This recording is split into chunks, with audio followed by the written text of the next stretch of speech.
இன்றே டவுன்லோட் செய்து உங்கள் ஃபேவரட் ஷோக்களை என்ஜாய் பண்ணுங்க. அண்ணே, சோ அதுக்கப்புறம் வாடா. அம்மா, நீ எதுக்கு இங்க வந்த? ஒரு ஃபோன் பண்ணி நான் தான் அவனை வர சொன்னேன். அதனாலதான் உங்ககிட்ட 2 ராக்கி கொண்டு வர சொன்னேன். அவன் கையிலேயே ஒண்ணு கட்டு. டேய் ராக்கி. அண்ணா, உன் அண்ணா தான் சொல்றேன், கட்டு. டேய் வந்து உட்கார. தேங்க்யூண்ணா.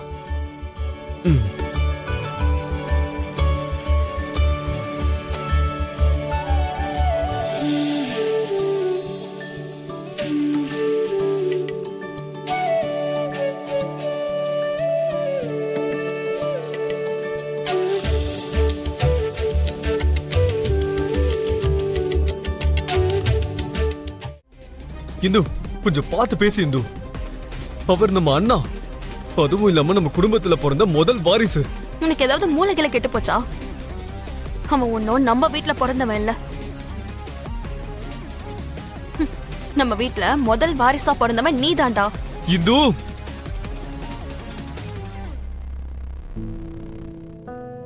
நீ அவனை எப்படி பாக்குறன்னு எல்லாம் எனக்கு தெரியாது. நான் அவனை எப்படி பாக்குறேன்னு சொல்லவா? அவன் அம்மாவை அவ புருஷன் கை விட்டுட்டான். இந்து கத்தாத. நீ கத்தனாலாம் நான் பயப்பட மாட்டேன். அவங்க அம்மாவை கை விட்டுட்டு போன அவருக்கு பிறந்த பசங்க இவங்க. சீச்சி, இன்னைக்கு என்னோட மொத்த மூடையும் நீ ஸ்பாயில் பண்ணிட்ட. அக்கா. இந்து, அதான் நீயே சொல்லிட்டியம்மா தங்கச்சின்னு. தங்கச்சி வயசுல சின்னவளா இருக்கும் போது உன் மேல போய் எனக்கு எப்படி கோவம் வரும் சொல்லு?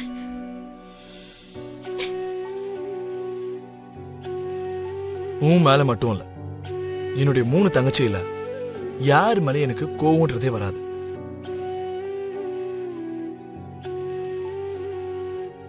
என்னுடைய கோவம் எல்லாம் உன்னுடைய அப்பா மேல மட்டும்தான்.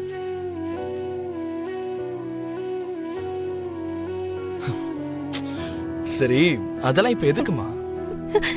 இத்தனை வருஷம் கழிச்சோம் நான் உன்னை புரிஞ்சுக்கலன்னா அப்புறம் எப்ப நான் உன்னை புரிஞ்சுப்பேன்? குடுக்கறேன்னு சொன்ன வரதட்சணைய அபூர்வா அத்தா கிட்ட வாங்கி கொடுக்க முடியாம என் அப்பா அம்மா எதுவும் பண்ண முடியாத நிலைமையில இருக்கும்போது நீ தானே நான் வரதட்சணையை கொடுத்து என்னோட குடும்ப வாழ்க்கையை காப்பாத்திருக்க.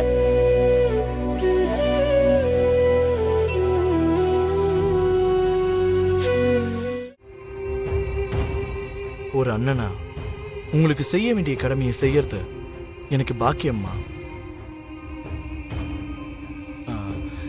இனிமே எப்பவும் எனக்கு தேங்க்ஸ்லாம் சொல்லி என்னை 3வது மனுஷன் ஆக்க கூடாது. ஓகே? ஐம் சாரி அண்ணா.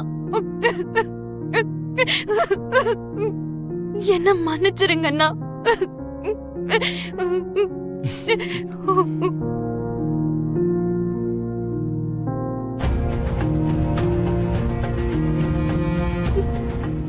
நிஜமாவே I'm sorry Anna. Okay okay.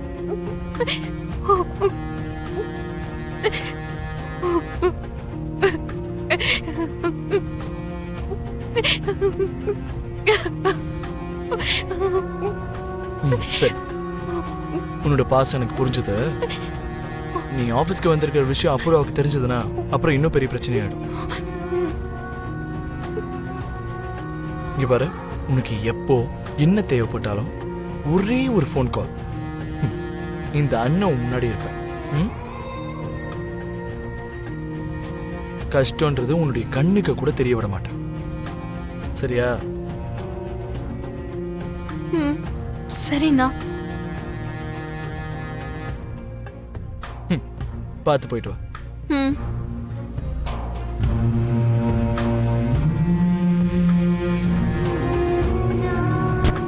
அவ்வளவு பெரிய ஆஃபர் வந்திருக்கு, நீயே இந்த கம்பெனில என்ன இருக்க? உனக்கு என்ன பைத்தியமா? ஆமாண்டி, பைத்தியம் தான். இந்த ஆபீஸ், இந்த வேலைனா எனக்கு பைத்தியம். ஏன் அப்படி சொல்ற? இந்த வேலை கிடைச்சதும் நான் ஃபர்ஸ்ட் 2 days தான் வேலைக்கு வந்தேன். அதுக்கப்புறம் 1 week வரலன்னு நம்ம பாஸ் என் மேல கோவப்பட்டாரு. எங்க அப்பாவுடைய ஹார்ட் ஆபரேஷனுக்காக கடன் கேட்டு அலைஞ்சிட்டு இருக்கேன் சார்னு சொன்னேன். அவர் ஒரு வார்த்தை கூட சொல்லாம ஆபரேஷனுக்கு 10 லட்சம் ரூபாய் கொடுத்தாரு. புது எம்ப்ளாய்க்கு யாராவது இவ்வளவு காசு கொடுப்பாங்களா? கொடுக்க மாட்டாங்க. அந்த 10 லட்சத்தை சாலரியில கட் பண்ணுவார்னு நினைச்சேன். ஆனா அவர் கட் பண்ணல. ஏன் சார்னு நான் கேட்டதுக்கு அது நான் உனக்கு பண்ண ஹெல்ப்னு சொன்னாரு. நீ யார்கிட்டயும் சொல்லாத, சொன்னா நம்ம கூட வேலை செய்யறவங்க இல்லாததெல்லாம் சொல்லி எங்களுக்கும் கஷ்டம் இருக்குன்னு அது அட்வான்டேஜா எடுத்துப்பாங்கன்னு சொன்னாரு. அதனாலதான் இந்த விஷயத்த நான் யார்கிட்டயும் சொல்லல. இன்னைக்கு எங்க அப்பா உயிரோட இருக்காருன்னா அதுக்கு நம்ம பாஸ் தாண்டி காரணம். இப்ப சொல்லுடி, எனக்கு புதுசா வந்த ஆஃபர் பெருசா இல்ல இந்த வேலை பெருசா?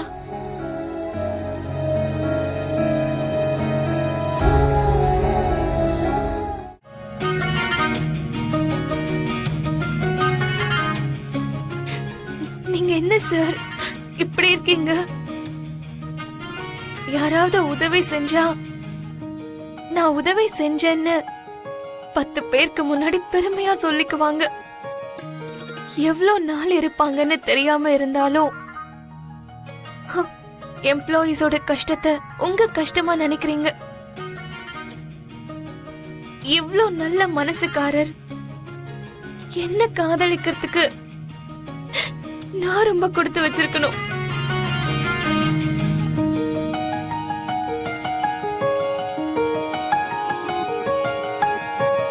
பூமி, நான் உன்னை காதலிக்கிறேன்.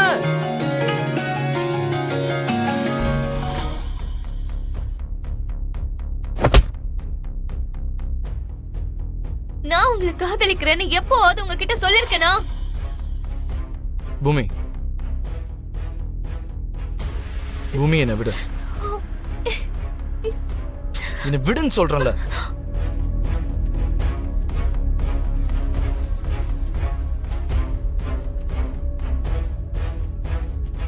இங்க பாரு, அந்த சரச்சந்திராவும் நானும் எதிரிங்கன்னு உனக்கு நல்லாவே தெரியும்.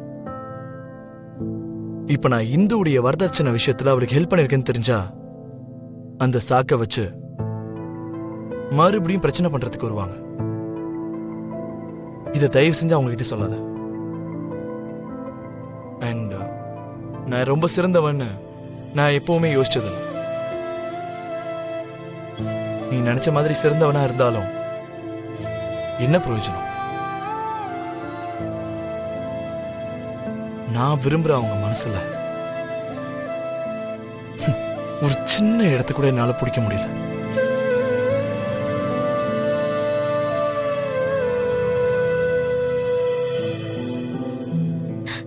என் மனசு முழுக்க நீங்க தாங்க இருக்கீங்க.